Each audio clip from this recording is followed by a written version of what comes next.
Hey everybody, Who's Your Jedi here with another review for you. This time I'm talking episode 6 of Star Trek Discovery, Lethe. And if you're wondering what's the deal with the title, allow me to explain. And I knew this sounded like this is like, I think I know something about this, but I had to double check. And Lethe, that is how you pronounce the episode's title, is a reference to Greek mythology. The idea was in the Greek underworld there was this river, which is not the same as the river Styx, which most people I think are more familiar with. But this is a river where once somebody's soul went to the underworld, they would drink from this river, and gradually they would sort of forget their life in the mortal world, and sort of flitter around in the underworld for eternity as sort of these, usually I guess it's translated as shades. Um, in all honesty, the Greek afterlife was not really that welcoming. It was not really something you would particularly look forward to. It's well, unless you ended up in like the Elysian Fields or the islands of the Isles of the Blessed, but that's a little bit of a different story. Anyway, we're going to have to just sort of leave that aside. But yeah, the whole, forgetting your mortal life. Well, that's, I think, maybe pushing it a little far, but it's obviously a reference to what's going on with Sarek here in this episode. And man, I am so jazzed. I really like the guy they have playing Sarek. He's definitely nailing the character, and he's also like a really good actor. I loved him when he played Theodore Galvan over on Gotham.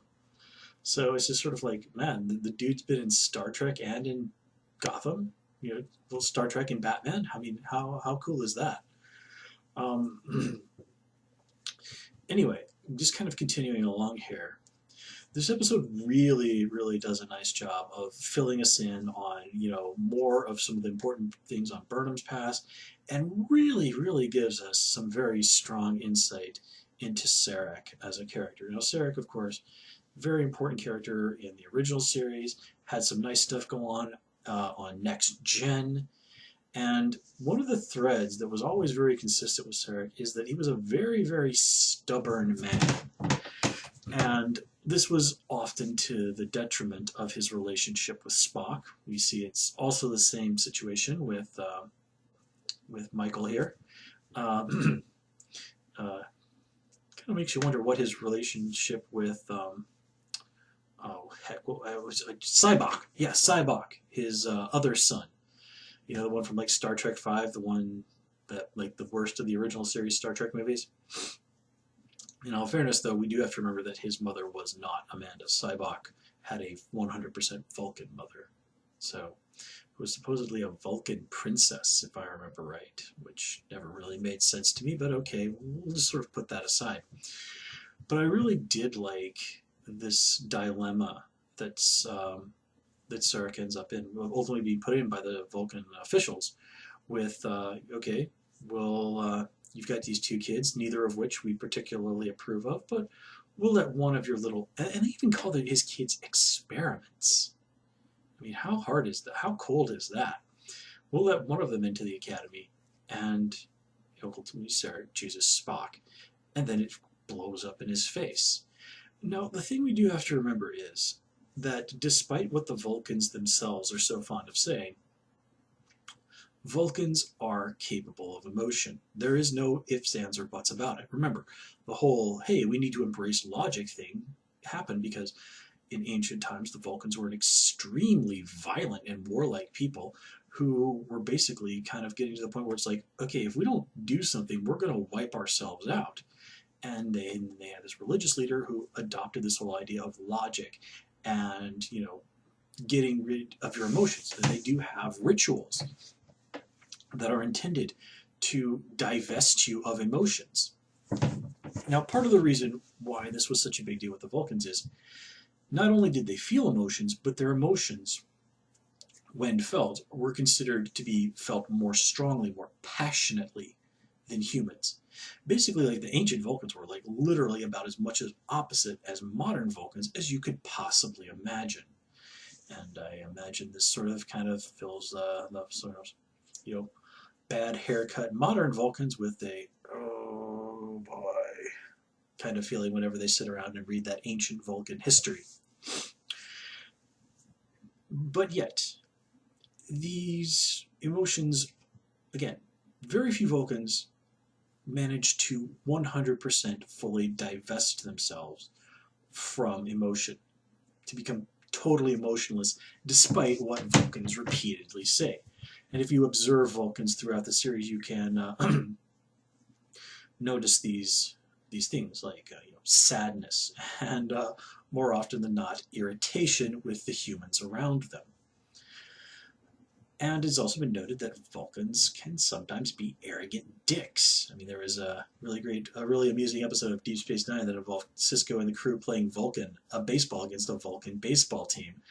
And the Vulcan captain basically just sort of spending the whole episode standing there and sneering about how much better than humans Vulcans were. So, like arrogance, and as we see even in this episode, fanaticism are not immune, are things that Vulcans are not immune to. It's kind of like the famous episode of Star Trek: The Animated Series, which is, for a lot of people, basically the animated series is not really considered canon, except for the one episode where we get to see like Spock as a kid. That did a lot to flesh out Vulcan society and culture for people, and a lot of people built on that. So I don't know if it's 100%. I seriously doubt it's 100% canon, but I think it's kind of unofficially canon. Anyway, one of the things in that episode was Spock as a kid. He looks like he's probably 10 or 11 years old, being blatantly bullied by some other Vulcan children. Even in the J.J. Abrams movies, we saw the Vulcans looking down on Spock for being half human. So Vulcans have a lot of very admirable qualities and traits, but they are not immune from many of the same foibles that bring us poor humans down. And this episode really does a nice job of highlighting the more negative side of the Vulcans. Anyway, really did enjoy the dynamic between Michael and Sarek this episode, particularly when she kind of confronts him at the end and is like, okay, you know what, you want to be a stubborn idiot, fine. We're going to talk about this one day, sooner or later, and no matter what you say, no matter what you do, as far as I'm concerned, you're my father. Live with it. So yeah, points to Burnham for not taking any more bull from Sarek and just sort of really making it clear. It's like, you know what, old man, I can play your game too. And, you're not always going to be able to pull stuff like that on me anymore. I mean, she actually even got Sarek to, admit his mistake and say that he was sorry. If I remember right, I'm pretty sure he did say he was sorry. Which is, in a lot of ways, more than Spock was able to get out of his father a lot of the time. So, dang. Points to Burnham on that one. Our drink tonight is rose hip tea, if anybody's interested. Good stuff. Anyway, let's see here. Oh yeah, so we've got Korga. Korga. Wait a minute. Why? I can't even say the captain's name right. Lorca.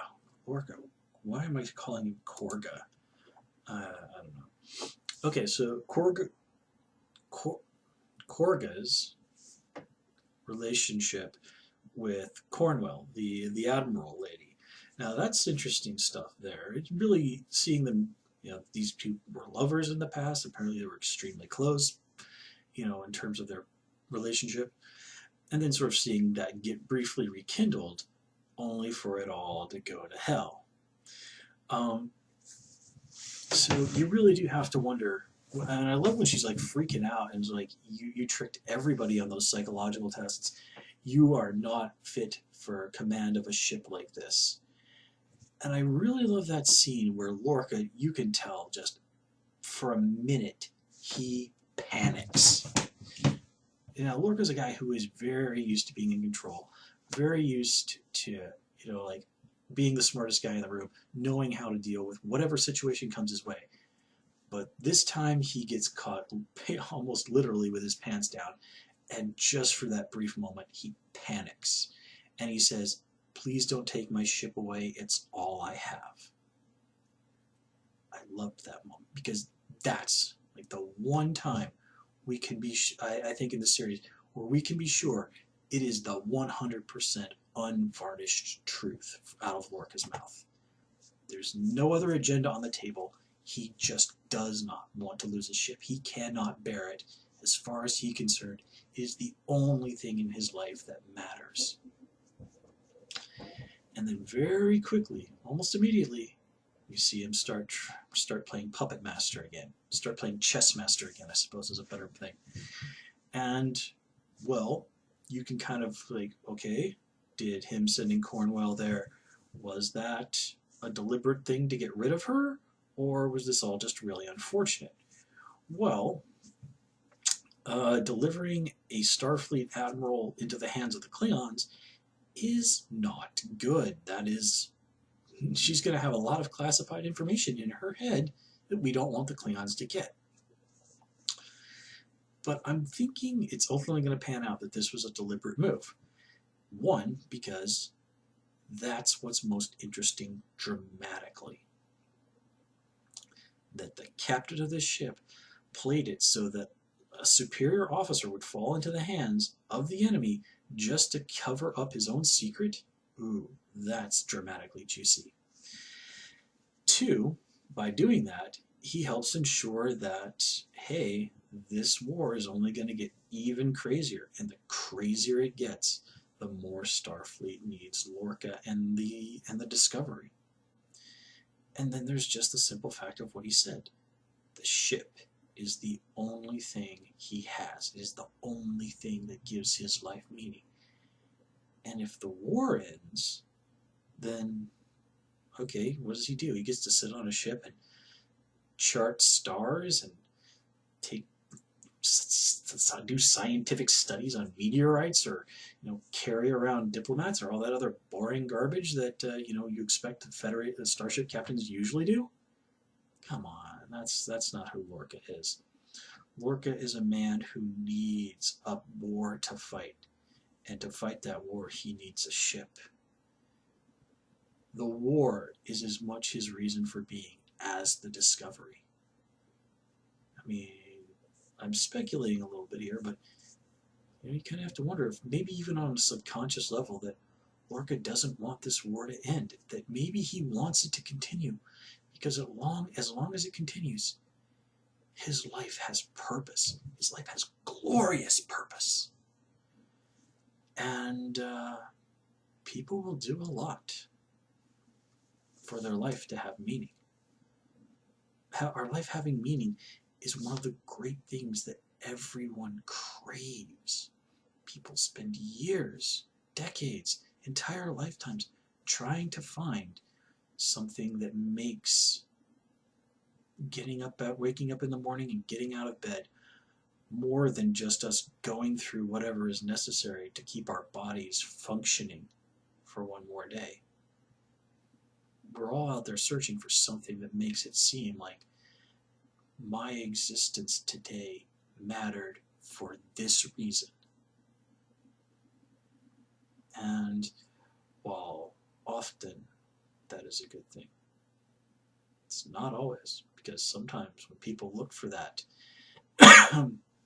reason, they latch onto something that is not good. Anyway, guys, nothing really. Oh yeah, Tilly, definitely did like Tilly this episode. She's growing a little bit as a character. It's fun. Ash, not doing a nice job of starting to flesh him out. He's becoming more and more interesting as a character.